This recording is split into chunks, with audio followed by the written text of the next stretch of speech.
Good morning, everyone, and thank you for waking up with the chase. I'm Troy LeCastro alongside my co-host, David Yarger. What's up, everybody? Day And two.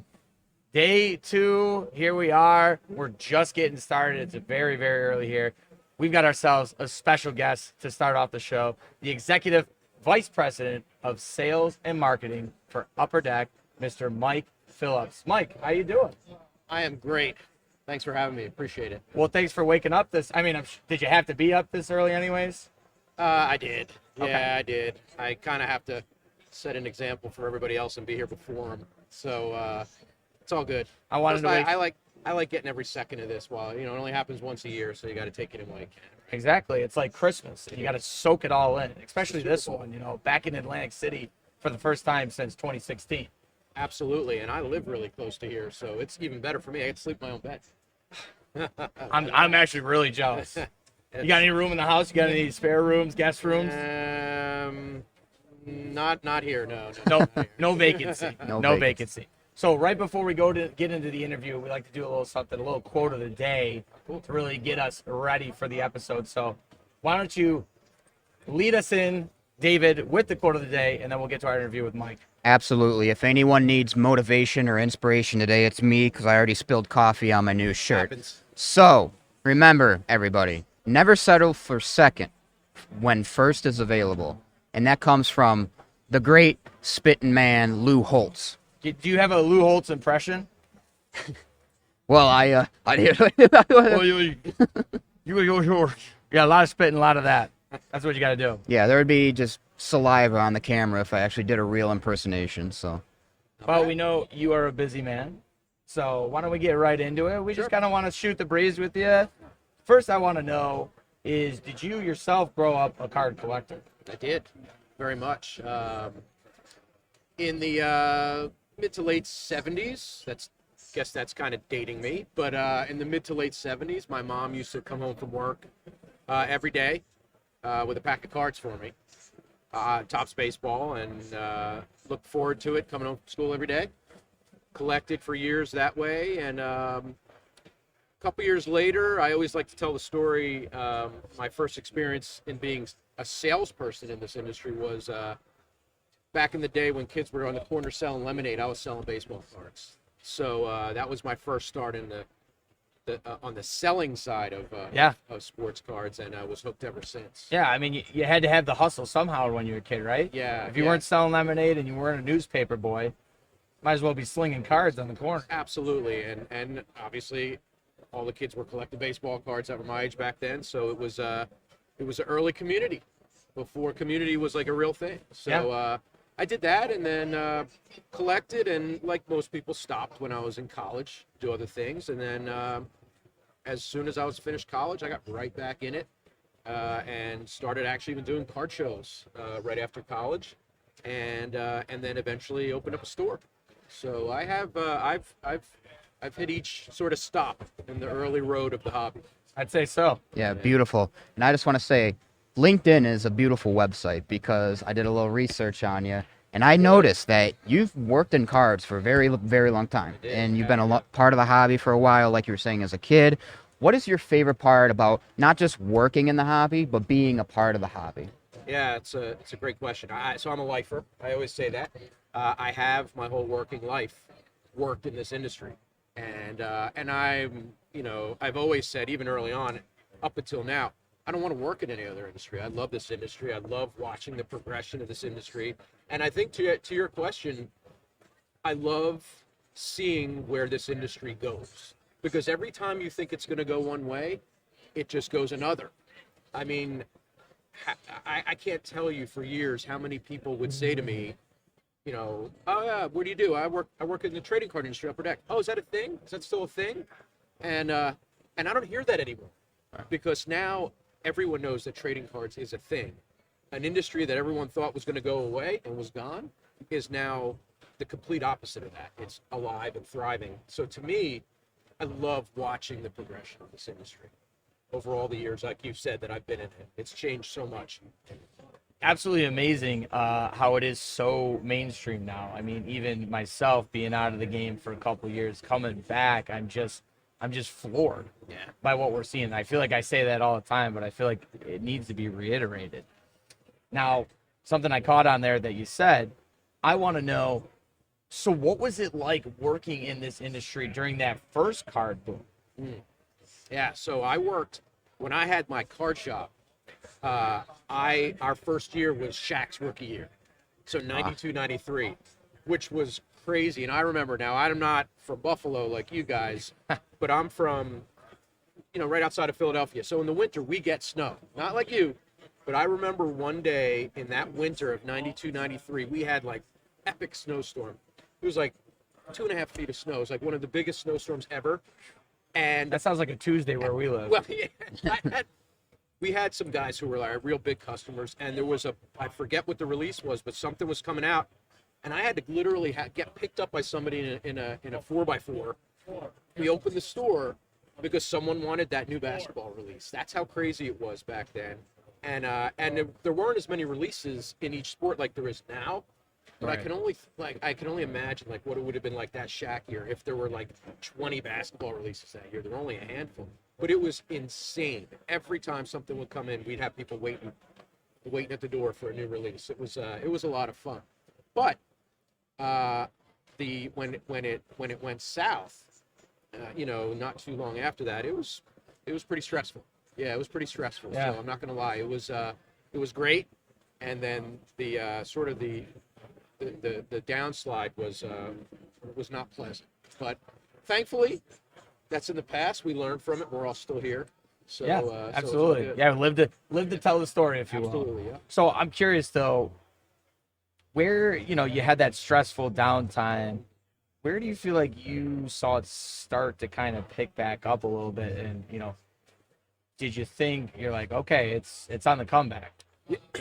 Probably in the late 90s, early 2000s, believe it or not, when the mid to late 90s were still a little dicey, but you started getting these superstars, these transcended superstars coming into different sports in the late 90s, starting with, like Peyton Manning, and then you start to get in the early 2000s, like with Ichiro, Pujols in '01, and then you get to LeBron, and you get to Crosby and Ovechkin, and every year it seemed like when some sports were slow, there was a guy coming in another sport, picking the industry up. Every year was a different sport and a different athlete doing it. And I think that really gave people confidence that, you know what, all right, down year in this, but in this sport, look what's going on. And it really kind of helped us get through some of those leaner years. And I've seen growth, yeah. '08 was pretty bad with the recession and everything. But Sure. it's a resilient industry, and it just came back. It stuck around, and ultimately helped get us to where we are now. And then over your years, you've probably seen differences in how cards are promoted. Back, now you got social media, Yeah. you can send it out in an instant. How have you seen the promotion of cards change over your time? Yeah, so I worked before I've been in Upper Deck 22 and a half years now. But before I was there, I was at Fleer Skybox from 95 to 2000. And at the time when I started, we were owned by Marvel. And, Marvel is a promotion machine. And it was great. I came into this company and, you come out with a product and there were all these different promotional vehicles for things. It was like, wow, this is how it works. This is my first sort of exposure to working at a card company. And it was great. And then, well documented, Marvel went into bankruptcy. And then that kind of slowed down. So we had to come up with new ways to promote. And I remember at the time I headed up product development from around 97 to 2000 at Fleer Skybox. So we had to come up with some real unique ways of promoting. So we used to come to shows, including this show, the National, and we would come. Our designers would come with different examples of things we were considering, and they'd literally have people fill out forms with a pencil and vote on different designs and vote on different concepts that they like better than others, and we'd take that back and we'd actually use them and build the products around that. So we included actual collectors in the development of designs and products. That was my favorite way. That was real grassroots sort of promotion and getting true hobby feedback, and it really worked. Those were some of the designs of like Flair Showcase and EX2000 and Fleer Ultra. We got those designs and we promoted those products by being set up at card shows getting opinion and feedback. Wow. Yeah. I think that's almost something that I don't want to say goes by the wayside, but we could use a little more grassroots, a little more input from the people I and agree. actually churning that out. Yeah, I agree. The challenge these days is for us and the other card companies is there's so many brands Right. and there's so many products Oh, that you just don't have time to breathe. You finally get one done and you're already 2 behind, right? So everything's moving so much quicker these days. But I agree. I would love to see us get to more of that sort of grassroots feedback from the industry, especially like you said with social media. Maybe you don't do it here with a pencil and some forms to fill out. You could use social media to do that, but I do think the industry needs a lot more feedback from actual collectors in building these products. Absolutely. Now, getting to present day, getting to this week, we were wondering what's Upper Deck up to at the National. What are you guys doing? Oh man, well we use the National for a lot of things. Obviously, we promote cards. People know we do cards, so we have our box promotion for exclusive packs. You guys participate in that, like you guys do every National. But we use a lot of our space in our booth to promote Upper Deck authenticated memorabilia, and the reason we do that is, as you guys well know, memorabilia is really hard to sell and translate how special and beautiful these pieces are on a computer screen. So we have this opportunity, we have this real big booth, and we take up a lot of space with pieces of memorabilia so people can actually come up and see it in 3D and understand the intricacies of the pieces and ask questions and really, really look at it and get to know what we do. So we have all different types of examples of the different forms of memorabilia that we do. So we use the National for that. And in addition, we have, you may have seen, we're not up to your guys' hit parade level yet, but with blind box memorabilia, every National we do something called Monumental. And it's this massive box, and in it is, this year we're doing 3 pieces of memorabilia. We do a very limited amount, and we only do it at special shows like the National. Every once in a while, we'll do it at the Expo up in Toronto. Yeah. But it's very rare. But at the National, we people now know that we're going to have this there. So that's our big sort of promoted item. Very nice. Nice. And now, you yourself, is there anything you'll be keeping an eye on the floor for National this year? As an Upper Deck person or as a collector? How about both? Yeah, I love taking Sunday of this show and just walking the floor and seeing what's out there, seeing if there's any unique, trying to get maybe some product ideas. Because, even looking at vintage, modern, whatever it is, it really sparks creativity when you come here and you see things that, quite honestly, you don't see but once a year at this show. So I love doing that. Personally, my name is Mike. It's a common name. So when I come to this show, I like to look for some vintage autographs that are personalized to Mike. A unique item, I like to try to find Smart. unique type things. But yeah, that's really what I'll do. And from an Upper Deck standpoint, we love the opportunity to interact with our customers, fans, and really kind of let them voice their concerns, give us feedback, positive or negative, and see a lot of people that, quite honestly, especially now, I haven't seen in a couple of years. It's really been nice to reconnect with all the people that make this hobby so great. So we're headed into the back half of 2022. What can we expect from Upper Deck for the rest of the year? Yeah, so we, unfortunately, like everyone else, we're struggling to get products out. We're late with a lot of products, and we have a lot of good products still to come for 21-22 hockey season, which is our specialty. But we also have some really exciting products coming from our other licenses. We have some big Marvel products coming out really soon that people are really eagerly anticipating. Metal Universe Spider-Man being one of them. Oh, wow. Some products around some great Marvel properties, WandaVision, and some of the other movies and things like that. Really excited to get out. AEW, great new license for us. You a big wrestling I'm fan? excited for that. Yeah, Absolutely. so we have a high-end sort of like an SP game used product coming out very soon, as well as the new 2022 edition of the AEW sort of Upper Deck base brand. Awesome. That'll be coming out this fall. So super excited about that. And we have some other licenses that we'll be announcing soon in the entertainment world that are really, really cool, and I think are going to take people by surprise. Yeah, so it's exciting stuff coming. Awesome. Yeah. Love to hear that. Nice. And now you got the Upper Deck logo on your I chest. do. Whenever you hear someone say Upper Deck, whenever you see someone looking at your logo, what do you want them to think?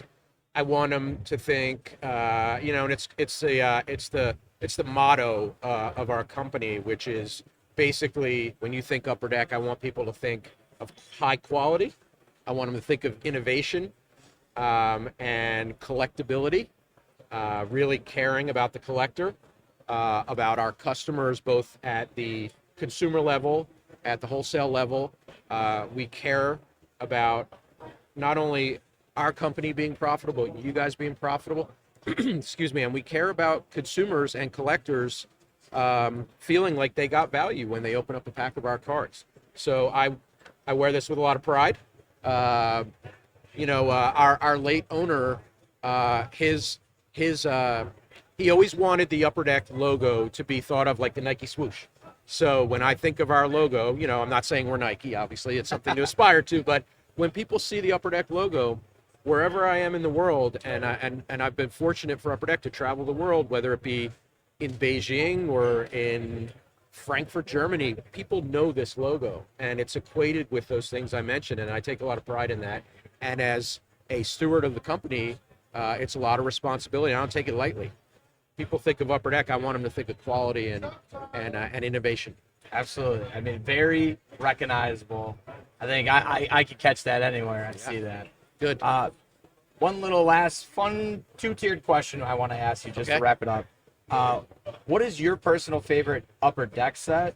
And then what's the one that you always look forward to every year? Well, that's a tough one. Oh, man. A lot to choose from. We asked the tough questions. Yeah, early on in my career at Upper Deck, I came over to be in sales, but I also spent a lot of time with the product development group because product development was my background coming from Fleer Skybox. So I love being in sales, but I would participate in all of the meetings with the product development guys. Great group, and some of that stuff we came out with in the early 2000s was groundbreaking, and I'm just prideful to be a small part of things like Exquisite Basketball when that first came out. SP Legendary Cuts in 01 was just an unbelievable product that laid the groundwork for so many things. So off the top of my head, those two to me are very special, and I look forward to all of our products. I have to say that, right? Absolutely. But I mean, I'm not going to lie. Like many people, like when Cup Hockey comes out, it's a special time, right? Right.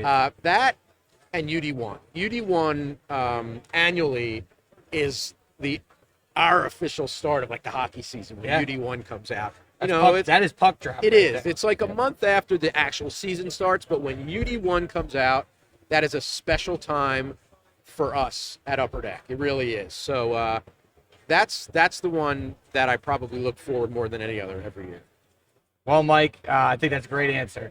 It was diplomatic, but also very truthful and personal. I felt it. That means I'm doing my job. That's amen. Amen. You're representing the brand. There it is. Well, thank you so much for having you. My pleasure. Thank you guys for having me.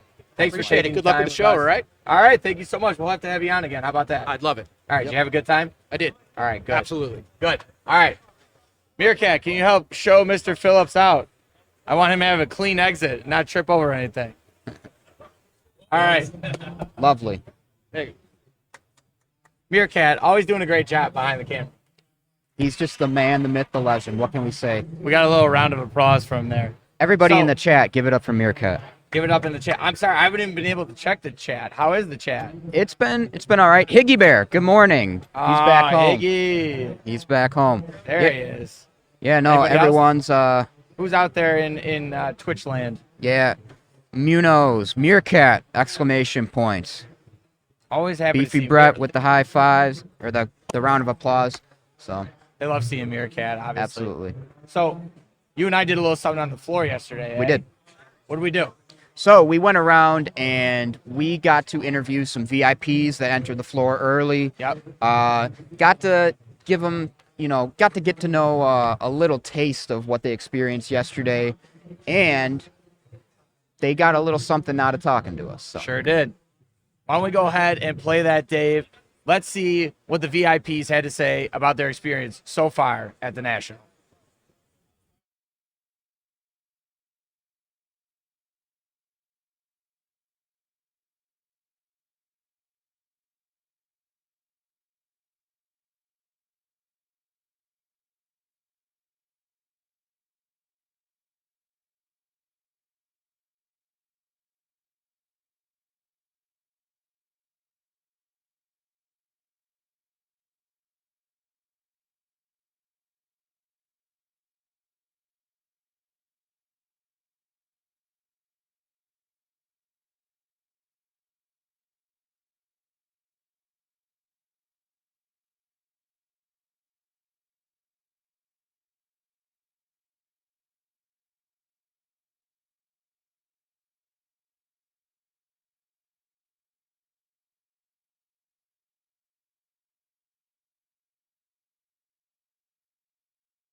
Listen, you guys know how showbiz goes, right? You've watched tons of Twitch streams. You've watched tons of YouTube videos. You know, there could be some audio issues sometimes, we'll call it. That's a light term. But I'm sure you liked the way Dave and I looked. Hopefully you were just guessing what we were saying. But good news, we're going to go back and play the video again. So let's see if you could lip read really well and see if you could tell what we were saying. So let's check in with those VIPs again right now.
All right, we were punking you guys. Remember that show with Ashton Kutcher?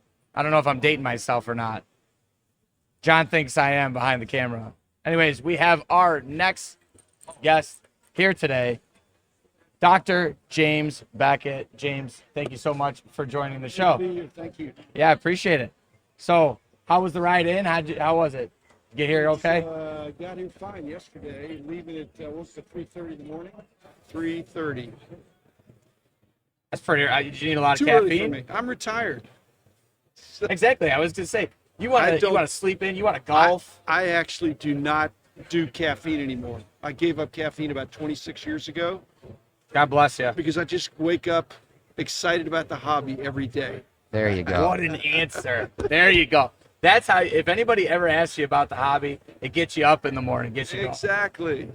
So first off, I want to ask you. I want you to take us back to the start. How did you get your start in sports cards and the collecting industry? Well, in the industry, it just seemed like in the 70s there were a lot of dealers out there, but they knew each other, but then the people would come and they wouldn't know what cards were worth. And so I was a dealer. I kind of knew what cards were worth, and people would always ask me, hey, why don't you write something down? And so I did some price surveys, then published books and then magazines and website and all that stuff. It just kind of took off, which was a lot of fun, but a lot of work. Yeah, And a lot, Oh, I of can help imagine. too. That's challenging. It's especially a grind back then, before the real big boom. A labor of love, but also the problem we thought was there were so many cards back then. Now it's to the 10th power. Right. Yeah, so for the people at home who may not know, what was the vision of Beckett when it was first started? The vision initially was to bring order out of chaos. There just was a market there that was complicated, and people didn't know, and so people wouldn't spend as much money because they didn't know what things were worth. They were worried about getting taken. The dealers would always say, if you publish a price guide, then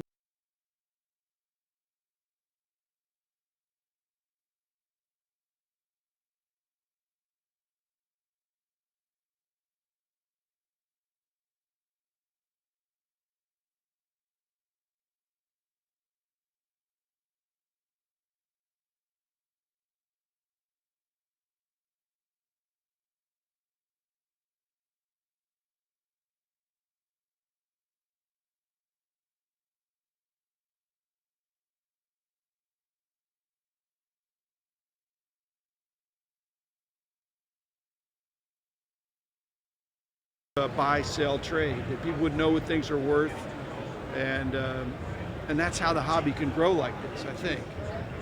So with having Beckett Publications, with having Beckett graded, in your words, in your eyes, how have you seen that brand with your name attached grow over the years? Well, it's grown with my name attached, with me not attached, for the last 17 and a half years. It's shocking how time flies. So I've been retired. I'm trying to go back to being a hobbyist. But I do a lot of pro bono consulting and just enjoy my life. I just had a really busy life with price guide deadlines all the time and running a company, and it was just time for me to hand off. And the new groups, there have been more than one now, and each one brings their own perspective to it. And this latest thing, they sound like they're really moving toward greater, new things, new expansion, refreshing, and so I welcome that. Yeah. And how has that transition been for you? Like you said, busy life in the hobby, and now getting back into being a hobbyist. No one would believe me if I said it's difficult to be retired and have a hobby that you love. So, but I just have to think like a hobbyist. I don't want to buy huge collections anymore because I don't want to have a bunch of employees. So I want to just enjoy the hobby as a serious collector and sell off my duplicates. Yeah. I gotcha. So you're a hobbyist. Who are you collecting? Well, Roberto Clemente is my favorite player. Love but that answer. I already Love have that all the answer. Roberto Clemente's. That's the problem. So I don't really, I collect local guys now. When people come over, I have a wall of fame, and so I'll do players that I think people would relate to. So I'll put cards up on the wall that I can tell a story about. I think that's the biggest thing about memorabilia and having a collection is that conversation starter, that conversation piece to it. Well, true, and just having said that, memorabilia is even better conversation starter than cards, but memorabilia takes up so much room that I'm a card guy. And the cards tell a story too, great stories. Absolutely, especially with the art on the card and so much further. That's than gotten that. better and better and better. I mean, there's some great examples in the 50s of great art cards, but they've taken it to new levels with all these parallels and inserts that are, I won't say it's fine art, but it's pop art of a high caliber. Yeah, absolutely. Now, you've been in business since the beginning of the National. I kind of want to know, can you explain to us a little bit how it compared in the early days to what it's grown to, what you see now? Let's see, it's bigger now. Just a little more bit. complicated. A lot more. The original Nationals did not have corporate participation, especially the card companies. Card companies thought, why do I need to be there? People already know we're tops. And so they weren't early adopters, but once they came on, they really came on. And now there's breakers, there's these, the David Adams of the world. You guys perhaps were the first one of your type, but then there have been other imitators out there that do huge business as quasi, more than distributors. So those are welcome things, because as the money got bigger, there were more opportunities for people to come in with a business mind, like David Adams did. Yeah. So then I got to ask, how many Nationals have you been to? 42. Not bad. It Not would be bad. 43, except that I didn't go there, but they didn't have it. That's right. Right. So there's just a tiny bit of an Asterisk. asterisk, but I feel like you're No, still I would have gone. That's what I'm saying. You're the Iron Man. You're like No, Cal there's Ripken other- Jr. of Nationals. There's other Iron Men. I believe it, but not I feel like just you're one. in an elite group. No. There's some guys that have a table at every national, and they're right up front there, and they're good guys. So out of the 42 Nationals, My with the favorite possible, one is this one right now. yes. There you go. Until So- next year. So out of the 42, though, what is your favorite part every year about the National? Well, and it's my role has changed because I'm retired now. So now I get to just see old friends, make some new friends, and kind of mess around with cards. Get to touch the cards. I don't. When you're ordering things online or selling things online, you just, it's just transactional. So you get to talk to the person. It's fun, but I don't have a want list anymore. I just want stuff. If I see it, it looks interesting. It's no big deal. Yeah, it's definitely. I love the camaraderie part of it so much. I have friends that I've known for 50 plus years here. That are just. I have sons of friends that weren't born when I knew the dad Right. and mom. So it's cool. And then I have a bunch of former employees that are great guys. A few women too, but so I'll see them here as well. It's great. Yeah, no, it's It's fantastic. like I mean, going to the a family reunion. it really is. It's it's like a big family cookout, barbecue, block party. Yep. That's till all hours of the night. Exactly. So one last thing I want to ask is, did you, when you started and you started growing that, did you really think the hobby would really get to the heights that it's reached at this point? I just got to be an honest guy. No, of course I didn't think it would get Yeah. like this, but I thought we were going in the right direction, and I knew we had a wholesome, really cool, interesting hobby. You could read about it every day in the sports page. The cards seemed to be kind of gradually going up, and now they've gone up crazy and then dropped down and then gone up. So, but the trend has always been great. And I've always been one about not having goals as much as trying to go in the right direction. And we've been going in the right direction. And so much new energy in the category now is amazing. Yeah, Amazing. it keeps us all young, I think. Me too. Me Not- too. I agree with the new energy because you see there's no age bracket. You got kids collecting from like 7 Yeah. years old, and you do have some older people that are collecting as well. it's just awesome to see, you know, And the diversity that of the perhaps hobby. wasn't the case as much 10 or 15 years ago, Yeah. Correct. 20 years ago even. Yeah. So, but there's marketing efforts toward all ethnicities, all ages, sort of not all socioeconomic groups, but it doesn't take much to get started here if you're sharp and you're a hustler and you've got some knowledge. And look around. There's people that are experts now, and they've been around for less than 2 years. So sometimes having a lot of experience is not helpful if it means you only understand the old ways of doing business. So Yeah. I'm trying to be a 21st century collector as well. You heard it here first, people. Dr. Beckett says motivation, hustle, determination. And education. Yeah, And education. just don't turn it into a game of luck. It ought to be a game of skill, not a game of chance, but knowing that I'm buying this, and you can't know if it's going to go up, but you can know if you had a good deal today.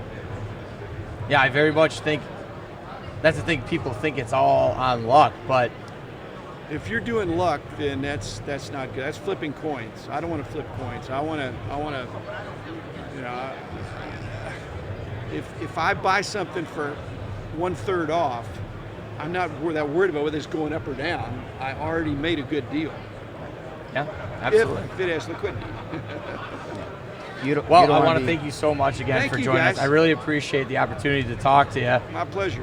Hope you had a good time, and I hope you I'm find some having a good great stuff out time. on the floor. Hopefully I can fit it in my suitcase when I go home. There we go. Dr. Jim Beckett, everybody. Thanks, guys. Thank you so much. Appreciate really it. appreciate it. Thank you so much. Look at that. Hit the mic there. All right, Meerkat. All set? Yep. All set. Appreciate it, Thank guys. you so much. Yeah. Where's this on? On YouTube? Yeah, we'll be on YouTube when this is over. We'll Yeah. put the replay up on there. Fair enough. I'll have Adam send you the link. Absolutely. All right, appreciate you. Thank you, so thank you, much. thank you. You're back. Oh, don't forget that. That's Oh, important. that's where all the You goods need- are. That's where all the goods are. Hey, Meerkat, do you have some time, buddy? You got a few minutes? I could come say hi to the fellas. Oh, you hear that voice? He brought us a balloon. Hey, hey.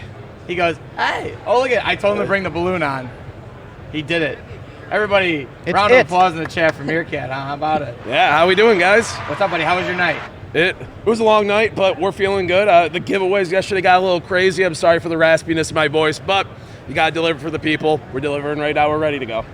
Hey, that's right. If you are on the show floor, Stevens changes to the camera when I'm not. If you're on the show floor and you're watching this, or if you're walking around and watching, make sure 4:30 p.m. today we got giveaways, right, Meerkat? Yeah, so today we're giving away 4 hobby boxes like Mosaic Fast Break Basketball, 2021 Prism Football, and Bowman First Edition Hobby, and oh yeah, Jason Tatum autographed jersey. So we got some pretty cool stuff. No purchase necessary. Just stop by, get a raffle ticket, and be here at 4 o'clock, guys. Booth 1420. Buddy, let me tell you right now, we shot up to 34 people watching now that you're on. You're just Hello. a human highlight reel. I love you, chat. I love you guys. Let's go. I love you, chat. Look into the camera. Give him a heartfelt message. Hey, you guys listening? I love you. And he means it. I mean it. Ooh, little That bit. was- that you was can't good, hear in Dave. the ear. I don't have the Good. soundboard in my ear. I'm very jealous. Can we get a dolphin? I got a little something for you. Could you help us out? Yeah, I yeah. got a little something. Why don't you let us know? I can read.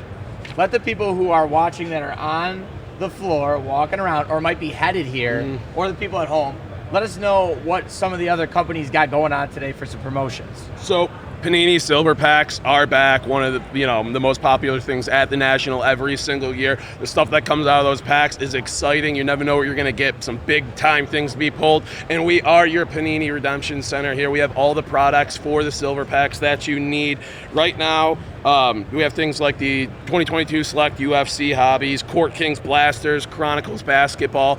A lot of different options to get yourself some of those Silver Packs. And on top of that, Box Wars are back, guys. The Box Wars are going on for Panini. Lots of big prizes this year giving out to people, including tickets to their NFT VIP pool party this weekend. Guest list is wild. You're going to want your chance to win some of these tickets. Pool party, did you bring your floaties in a suit? Oh, you know I did. I'm more of a pool noodle guy, but it didn't Yes. fit in the suitcase. Yeah, and just remember, no Speedos this year. I only pack 3. There's options. You're saying no, but I have options, and I plan to take advantage of those options. But get yourself one of those tickets. You just have to follow the box wars. Every day there is going to be different products that are eligible for that. So today, Thursday, here at the National, we have 2021-22 Chronicles Soccer starting at 10:30 a.m., 2022 WWE Prism at 11:45. That's the one you want to be. Clearly Don Russ Football and Select UFC at 3:45 there. It changes every day. Stop by the David Adams booth. We will let you know what you need to get each day to participate in these programs, but tons of exciting stuff going on, guys. Yeah, and don't forget, Troy and I will likely be walking the floor, so come say hello. Probably going to get some more content, talking to people, talking to vendors, so Yeah. it'll be a good time. Come and see us. Say hello. David said he's going to be walking the floor. I'm just going to be sprinting. So Yeah. catch me if you can. I'm just going to be full-on ripping laps. Troy's going to be like the kid that was late to class in college, just ripping across the university. Why you got to call me out like that? Good old Naruto run. Yeah, that's how you get more aerodynamic when you get the arms back. That's called aerodynamics. That's what speed. people don't understand. To quote a great American athlete, Lightning McQueen, I am speed. Ka-chow. And to also quote Lightning McQueen, I would say ka-chow. Real quick, before we wrap things up, I want to know, what was your experience from your first day at your first national yesterday?